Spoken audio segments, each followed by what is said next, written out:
সেদিন ট্রাইব্যুনালে উপস্থিত ছিলাম, যেদিন ওনার বিরুদ্ধে মৃত্যুদণ্ডের রায় পড়ে শোনানো হয়েছিল এবং রায় শুনে উনি আল্লাহর একটি কালাম তেলাওয়াত করে এই রায়ের প্রতিবাদ করেছেন। তারপরে আস্তে আস্তে কি হয়েছিল আপনারা এটা জানেন। ছোট্ট করে দু একটি গল্প বলতে চাই।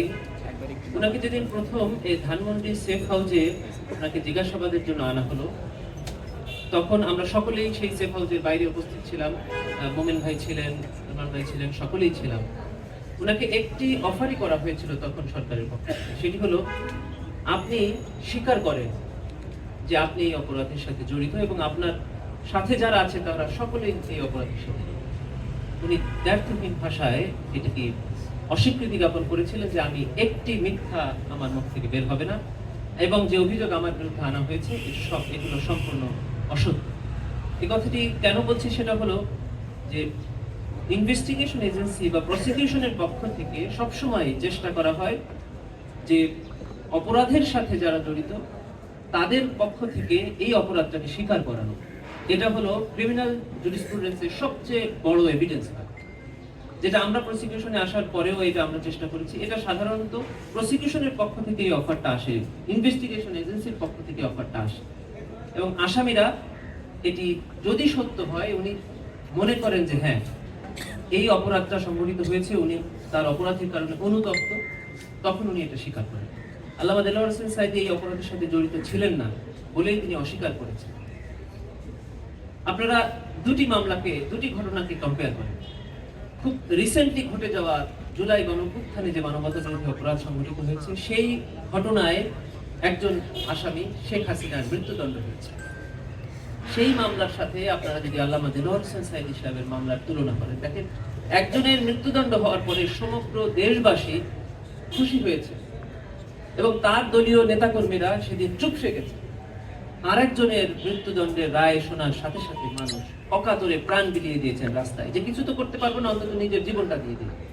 প্রায় 2 শতাধিক অথবা তার কিছু কম মানুষ রাস্তায় তাদের প্রাণ দিয়ে দিল একটা মানুষের মৃত্যুদণ্ড শুধু রায় হয়েছে তার প্রতিবাদে। শুধু রায় হয়েছে, এটা কার্যকর হয় নাই, সেটার অ্যাপিল রয়েছিল, আরো অনেক লোক, শুধু রায় হয়েছে তার প্রতিবাদে।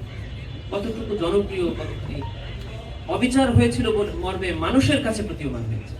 একজন সাক্ষী যার ভাইকে হত্যা করা হয়েছে, যার ভাইকে 71 সালে সাঈদী সাহেব হত্যা করেছেন মর্মে অভিযোগ এসেছে, তিনি এসেছেন সাক্ষ্য দিতে যে আমার ভাইকে উনি হত্যা করেননি, আমার ভাইকে যে হত্যা করেছে সেটা বলার জন্য উনি ট্রাইব্যুনালের গেটে এসেছেন।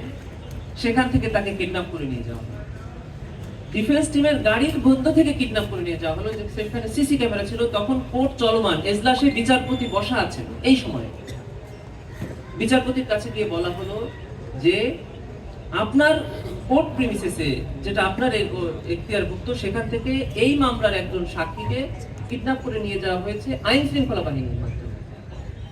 সিসিটিভি ফুটেজ আছে, আপনি এটা একটু দেখেন। উনি দেখলেন না, উনি কোনো অ্যান্সার দিলেন না। তাকে পাওয়া গেল ভারতের কারাগারে। তিনি আন্তর্জাতিক গণমাধ্যমে সাক্ষাৎকার দিয়ে বললেন কেন, কিভাবে তাকে গ্রেফতার করা হয়েছে, কেন তাকে আটক রাখা হয়েছিল। এখনো তিনি আপনাদের মাধ্যমে জাতিকে জানিয়ে দিয়েছেন যে তিনি যদি সেদিন ট্রাইব্যুনালে সাক্ষ্য দিতেন তাহলে ওই রায় প্রদান করা আর সম্ভব হতো। এভাবে দিনের আলোর মতো সব পরিষ্কার হয়েছে। আপনারা জানেন খুব কিছুদিন আগে ওই মামলায় যারা সাক্ষ্য দিয়েছিল তারা ট্রাইব্যুনালে এসে একটা অভিযোগ করে গেছে।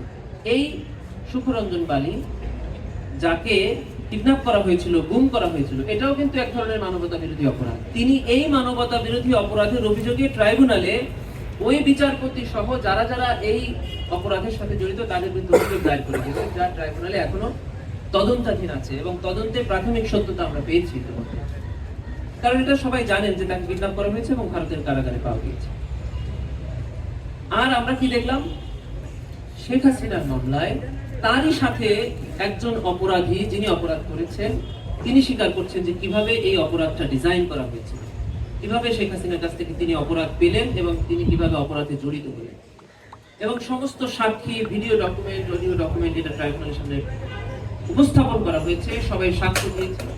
এই সাক্ষ্যের ভিত্তিতে যখন সাধারণ মানুষের অন্তরে রায় কিন্তু দুই ভাবে হয়েছে। একটা হলো কোর্ট একটা রায় প্রদান করে, আর একটা হলো মানুষের অন্তরে একটা রায় দেয়। দেলোয়ার হোসেন সাঈদী সাহেবের মামলায় আদালত রায় দিয়েছিল, কিন্তু মানুষের অন্তর রায় দেয় নাই বলেই মানুষ রাস্তায় নেমে প্রাণ দিয়েছে। আর শেখ হাসিনার মামলায় যেটি কোর্ট রায় দিয়েছেন ওটি মানুষের অন্তরেই ওই একই রায় প্রকাশ হয়েছিল বলেই একটা মানুষ রাস্তায় প্রতিবাদ করে নাই, একটা মানুষ রাস্তায় নেমে আসেনি, বরং যারা নেমে এসছে তারা উৎসাহে উদ্দীপনায় নেমে এসছে, ন্যায় বিচার পাওয়ার আনন্দে নেমে এসছে, শহীদ পরিবাররা নেমে এসছে, আহতরা নেমে এসছে, ন্যায় বিচার পেয়েছে সে কারণে। এটা হলো দুইটার পার্থক্য। আরো অসংখ্য ঘটনা আছে যেটা সময়ের স্বল্পতার কারণে বলছি না। একজন সাক্ষী যে চাক্ষুষ সাক্ষ্য দিয়েছিল আল্লামা সাঈদী সাহেবের বিরুদ্ধে, যার জন্মই হয়েছিল 1972 সালে, একজন সাক্ষী সাক্ষ্য দিতে এসছেন, কাঠগড়ায় দাঁড়িয়ে কথা বলছেন। আমাদের আইনে বলা আছে যে সাক্ষীকে যখন জেরা করা যাবে তখন অযথা জেরা করা যাবে না, তবে একটা পয়েন্টে জেরা করা যাবে, সেটা হলো ক্রেডিবিলিটি, যে একটা মানুষ 50 বছর আগের ঘটনা বলতে আপনার সামনে আসছেন, তিনি সত্যবাদী কিনা। উনাকে প্রশ্ন করা হলো যে আপনার বিরুদ্ধে কি কোনো মামলা ছিল? বললো হ্যাঁ, একটা মামলা ছিল। কি মামলা? কলা চুরি করে আমার বিরুদ্ধে সাজা হয়েছে। এইরকম একটা সমাজে অগ্রহণযোগ্য ব্যক্তিকে 50 বছর পরের একটা ঘটনা এনে সাক্ষ্য দিতে হবে, এরকম ভাবেই মামলাগুলো করা হয়েছে।